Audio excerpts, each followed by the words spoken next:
Hello, good morning friends. आज हम अपनी क्लास एक न्यू मोटिवेशन स्टोरी के साथ स्टार्ट करेंगे। देखिए, एक बार एक टीचर अपने क्लास के स्टूडेंट को समझाने के लिए क्वेश्चन पूछते हैं कि बच्चों बताइए, अगर मैं आप लोगों को 86,400 रुपये, डैट मीन्स 86,400,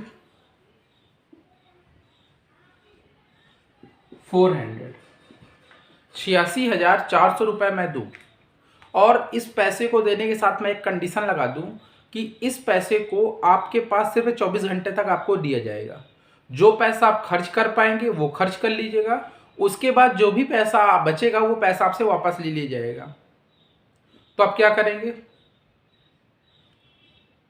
तो बच्चों ने कहा कि सर हम ये करेंगे वो करेंगे। उस क्लास का एक काफ़ी इंटेलिजेंट बच्चा था, उसको सर ने स्टैंड अप किया, उससे पूछा कि बच्चा बताइए कि अगर आपके पास इतना पैसा है तो आप क्या करेंगे।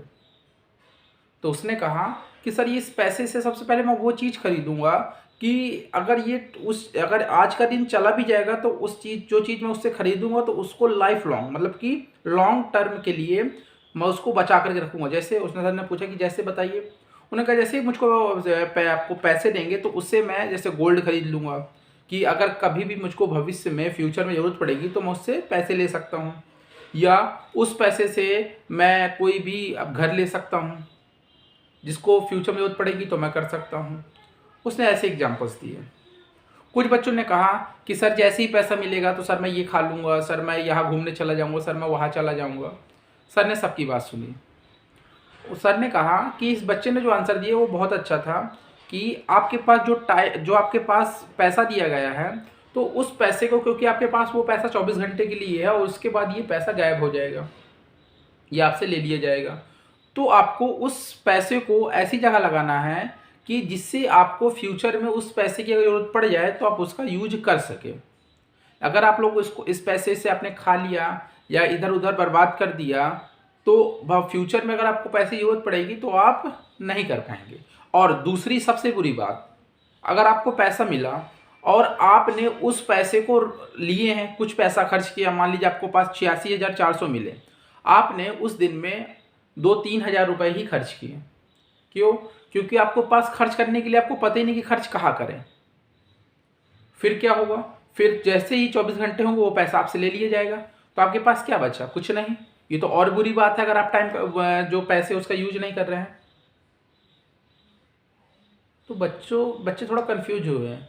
तो सर ने कहा कि ये जो मैं आपको पैसे देने की बात कर रहा हूँ ये आपको पर डे मिल रहे हैं। बच्चे थोड़ा सा और ज़्यादा सरप्राइज हुए। उन्होंने कहा सर कहाँ आप दे रहे हैं, हमें कहाँ पैसे मिल रहे हैं। तो सर ने कहा कि अच्छा बताइए, अगर आपके पास वन डे है, तो वन डे एक दिन में कितने घंटे होते हैं? तो बच्चों ने कहा 24 आवर, 24 घंटे हुए। ठीक है। उन्होंने पूछा कि 24 घंटे में, मतलब कि 1 आवर, 1 घंटे में कितने मिनट होते हैं? तो बच्चों ने कहा 60 मिनट। फिर बच्चों से पूछा कि अच्छा बताइए कि अगर आपके पास 1 मिनट में कितने सेकंड होंगे? बच्चों ने कहा 60 सेकंड। सर ने कहा इन सबका मल्टीप्लाई करिए। जैसे ही बच्चों ने मल्टीप्लाई किया तो इतना आया।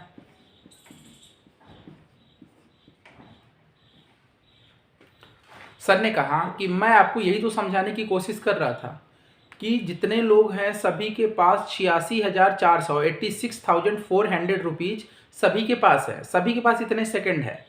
अभी ये डिपेंड करता है कि कौन अपना टाइम कहाँ पर स्पेंड कर रहा है, क्या कर रहा है उस टाइम का। कुछ व्यक्ति तो अपना पूरा टाइम कुछ काम, बिना काम के ही इन्वेस्ट कर देते हैं। तो अब आपको देखना है कि अब बच्चों की आपको क्या क्या करना है। उस टाइम का यूज करना है कि उस टाइम को आपको ऐसे ही जाने देना है। क्यों? क्योंकि जैसे ही 24 घंटे होंगे तो वो टाइम ख़त्म हो जाएगा और अगले दिन का टाइम स्टार्ट हो जाएगा। फिर वो दिन होगा तो फिर वो टाइम ख़त्म हो जाएगा, फिर नेक्स्ट डे का टाइम स्टार्ट हो जाएगा। तो इसलिए आपको ध्यान रखना है कि आपके पास जो समय है आप उसका फुल यूज कर लीजिए। क्यों? क्योंकि 1 सेकेंड भी चले जाने के बाद आप उसको दोबारा नहीं ले सकते। जिस प्रकार अगर मैं आपको 86,400 रुपये दूँ और एक दिन होने के बाद अगर आपने उस टाइम का यूज या उस पैसे का यूज नहीं किया, वो पैसे गायब हो जाएंगे। ठीक उसी प्रकार आपका टाइम भी है कि अगर एक दिन में इतने सेकंड मिले हैं तो इतने ही सेकंड मिलेंगे। आप उसको अगर आपने बर्बाद कर दिया तो वो पूरा का पूरा वेस्ट हो जाएगा। ठीक है। चलिए, आपने इस स्टोरी से बहुत सारी चीज़ें सीखी होंगी। ठीक है, अब हम अपनी क्लास को स्टार्ट करते हैं। ठीक है, आपने जो भी सीखा है उसको आप कमेंट बॉक्स में ज़रूर लिखा करिए। ठीक है, चलिए हम क्लास को स्टार्ट करते हैं। देखिए, आज जो हम स्टार्ट करेंगे वो हम पावर एंड बेस के क्वेश्चन से स्टार्ट करेंगे, एक्सपोनेंट्स एंड पावर। ठीक है, देखिएगा, ये बहुत ही नॉर्मल क्वेश्चंस हैं जो हर किसी क्वेश्चन को सॉल्व करने के लिए नेसेसरी होते हैं। जैसे अगर A the power M multiply B the power M. ठीक है, देखिए पहली कंडीशन यहाँ पर आपको दिख रहा होगा कि यहाँ पर बेस डिफरेंट है लेकिन पावर सेम है। अगर पावर सेम है तो आप ऐसे भी तो लिख सकते हैं, मतलब अगर आपके पास मैं कह दूँ 2 the power 3 multiply 3 the power, यहाँ पर 4 दी पावर 3, तो देखिए यहाँ पर पावर सेम है। जब पावर सेम है तो आप क्या लिख सकते हैं, तो यहाँ पर 2 मल्टीप्लाई 4 3 4 2 जा 8। अगर आप इसको सॉल्व करना चाहें तो और भी सॉल्व कर सकते हैं, 2 दी पावर 3 और उसके बाद 3 3 जा 9। ठीक है, लेकिन मैं आपको समझाने के लिए आप समझ गए होंगे कि पावर सेम होगी तो बेस अगर डिफरेंट है तो उनका मल्टीप्लाई कर देंगे। ठीक है, next a the power M multiply a the power N. देखिए इसमें क्या दिख रहा है, बेस इक्वल है लेकिन पावर डिफरेंट है। If base are equal then power will be added in the case of multiplication. मतलब अगर आपके पास बेस सेम है और पावर डिफरेंट है और मल्टीप्लाई है तो पावर का क्या हो जाएगा, ऐड हो जाएगा। तो A the power M plus N. एक क्वेश्चन मैं आपको दे रहा हूं, इसका आंसर कमेंट बॉक्स में दीजिएगा।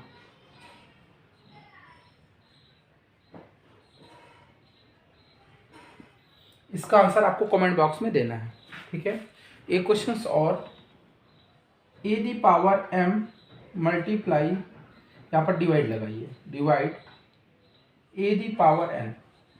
यहाँ पर आपको क्या दिख रहा है कि यहाँ पर बेस सेम है लेकिन पावर क्या है, डिफरेंट है और डिवाइड लगा है, तो पावर क्या होती है, माइनस होती है। जैसे आप इसको ये भी समझ सकते हैं कि base are equal then power will be subtracted in the case of division.